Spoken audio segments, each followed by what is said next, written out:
అనుదిన వాక్య ధ్యానము. ఈరోజు పాఠ్యభాగము మార్కు సువార్త 3వ అధ్యాయము. సమాజ మందిరములో ఆయన మరలా ప్రవేశింపగా అక్కడ ఊచు చేయగలవాడు ఒకడుండెను.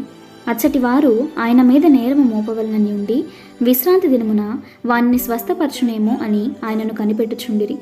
ఆయన, నీవు లేచి మధ్యను నిలువమని ఊచు చేయగలవానితో చెప్పి వారిని చూచి, విశ్రాంతి దినమున మేలు చేయుట ధర్మమా, కీడు చేయుట ధర్మమా, ప్రాణరక్షణ ధర్మమా, ప్రాణహత్య ధర్మమా అని అడిగెను. అందుకు వారు ఊరకుండిరి. ఆయన వారి హృదయ కాఠిన్యమునకు దుఃఖపడి కోపముతో వారిని కలయచూచి, నీ చేయి చాపుమని ఆ మనుష్యునితో చెప్పెను. వాడు తన చేయి చాపగా అది బాగుపడెను. పరిసయ్యులు వెలుపలికి పోయి వెంటనే హేరోదీయులతో కలుసుకొని ఆయన నేలాగు సంహరింతుమా అని ఆయనకు విరోధముగా ఆలోచన చేసిరి. యేసు తన శిష్యులతో కూడా సముద్రం నొద్దకు వెళ్ళగా గలిలయ నుండి వచ్చిన గొప్ప జన సమూహము ఆయనను వెంబడించెను. మరియు ఆయన ఇన్ని గొప్ప కార్యములు చేయుచున్నాడని విని జనులు యూదయ నుండి, యెరూషలేము నుండి, ఇదుమయ నుండి, యోర్దాను అవతల నుండి, తూరు సీదోను అనడి ప్రాంతంలో నుండి ఆయన యొద్దకు గుంపులు గుంపులుగా వచ్చిరి. జనులు గుంపు కూడుట చూచి వారు తనకు ఇరుకు కలిగింపకుండునట్లు చిన్న దోణి ఒకటి తనకు సిద్ధపరిచి ఉంచవలనని ఆయన తన శిష్యులతో చెప్పెను. ఆయన అనేకులను స్వస్థపరచెను గనుక రోగపీడితులైన వారందరూ ఆయనను ముట్టుకొనవలనని ఆయన మీద పడుచుండిరి. అపవిత్రాత్మలు పట్టిన వారు ఆయనను చూడగానే ఆయన ఎదుట సాగిలపడి, నీవు దేవుని కుమారుడవని చెప్పుచు కేకలు వేసిరి. తన్ను ప్రసిద్ధి చేయవద్దని ఆయన వారికి ఖండితముగా ఆజ్ఞాపించెను. ఆయన కొండ ఎక్కి తనకిష్టమైన వారిని పిలువగా వారు ఆయన యొద్దకు వచ్చిరి. వారు తనతో కూడా ఉండునట్లును దెయ్యములను వెళ్ళగొట్టు అధికారము గలవారై సువార్త ప్రకటించుటకును వారిని పంపవలనని ఆయన 12 మందిని నియమించెను.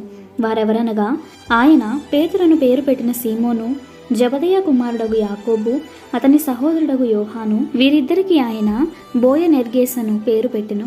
బోయనెర్గేసు అనగా ఉరిమెడు వారని అర్థము.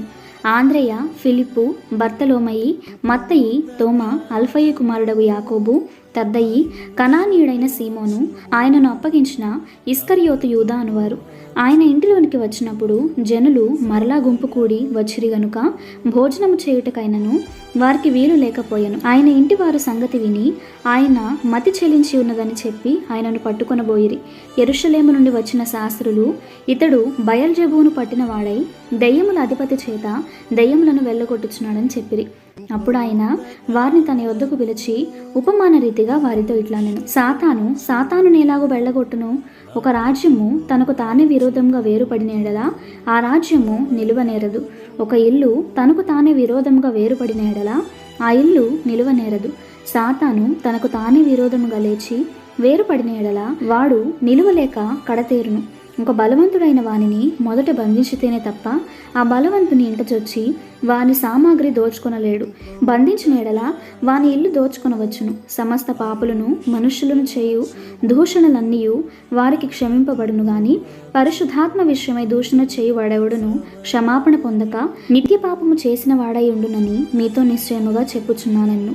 ఎందుకనగా ఆయన అపవిత్రాత్మ పట్టిన వాడని వారు చెప్పిరి. ఆయన సహోదరులను తల్లియు వచ్చి వెలుపల నిలిచి ఆయనను పిలువనంపిరి. జనులు గుంపుగా ఆయన చుట్టూ కూర్చుండి ఉండిరి. వారు, ఇదిగో నీ తల్లియు నీ సహోదరులను వెలుపల ఉండి నీ కోసరము వెదుకుచున్నారని ఆయనతో చెప్పగా, ఆయన, నా తల్లి నా సహోదరులు ఎవరని తన చుట్టూ కూర్చున్న వారిని కలయచూచి, ఇదిగో నా తల్లియు నా సహోదరులను, దేవుని చిత్తము చొప్పున జరిగించువాడే నా సహోదరుడును సహోదరియు తల్లియు నన్ను చెప్పెను. ఇంతటితో ఈ దిన పాఠ్యభాగము సమాప్తము.